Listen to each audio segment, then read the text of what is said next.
لبید بن عاصم عربیہ کا سب سے بڑا جادوگر، ایک ایسا آدمی جس نے صرف 3 اشرفیوں کے لالچ میں نبی پاک صلی اللہ علیہ وآلہ وسلم پر جادو کرنے کا سودا کر لیا تھا۔ امید ہے کہ آپ ہمارا کام کر پائیں گے، تھوڑا وقت دیجئے، آپ کا کام ہو جائے گا۔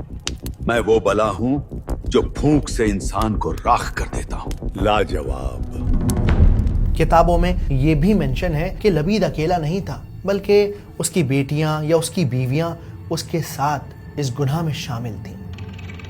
کنگھی اور بال ملنے کے بعد ان عورتوں نے آپ صلی اللہ علیہ وآلہ وسلم پر جادو کرنا شروع کر دیا۔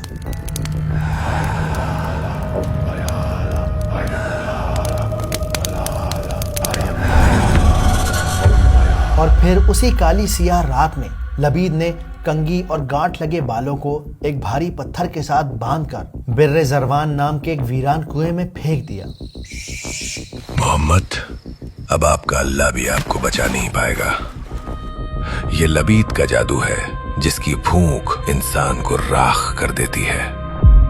اس جادو کا اثر آپ پر کچھ یوں ہوا کہ دھیرے دھیرے دھیرے آپ گھلتے چلے جا رہے تھے۔ ایک روز آپ حضرت عائشہ رضی اللہ تعالی عنہا کے گھر آرام فرما رہے تھے کہ آپ نے رات کو خواب میں 2 فرشتوں کو دیکھا۔ آپ کو کیا ہوا ہے؟ آپ پر جادو کیا گیا ہے۔ جادو آپ کی کنگھی اور بالوں پر کیا گیا ہے۔ صبح نیند سے بیدار ہونے پر آپ نے صحاباؤں کو ساتھ لیا۔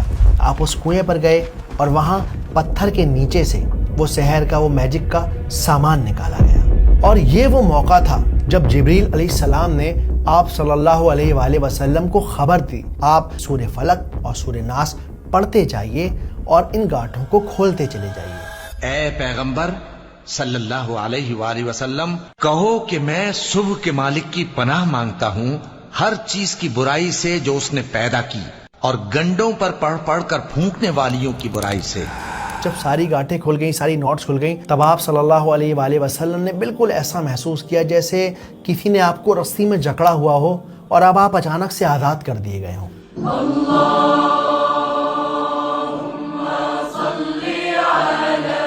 اگر آپ سورہ فلق کی تفسیر کو سمجھنا چاہتے ہیں، زندگی کی چھوٹی چھوٹی باریکیوں کو قرآن کے لینس سے سمجھنا چاہتے ہیں، تو یوٹیوب کے اس چینل پر جا کر قرآن کی ویڈیوز کو سمجھ سکتے ہیں، جہاں میں قرآن کو سنیمیٹک انداز سے سمجھاتا ہوں تاکہ ہم سب آسانی سے اور بہت مزیدار طریقے سے قرآن کو سمجھ سکیں، محسوس کر سکیں۔ یاد رکھیے، ہم سب پر قرآن کو سمجھ کر پڑھنا فرض ہے۔ اس ویڈیو کو آگے تک شیئر کریں تاکہ اور لوگ اس سے فائدہ اٹھا سکیں۔ اللہ حافظ۔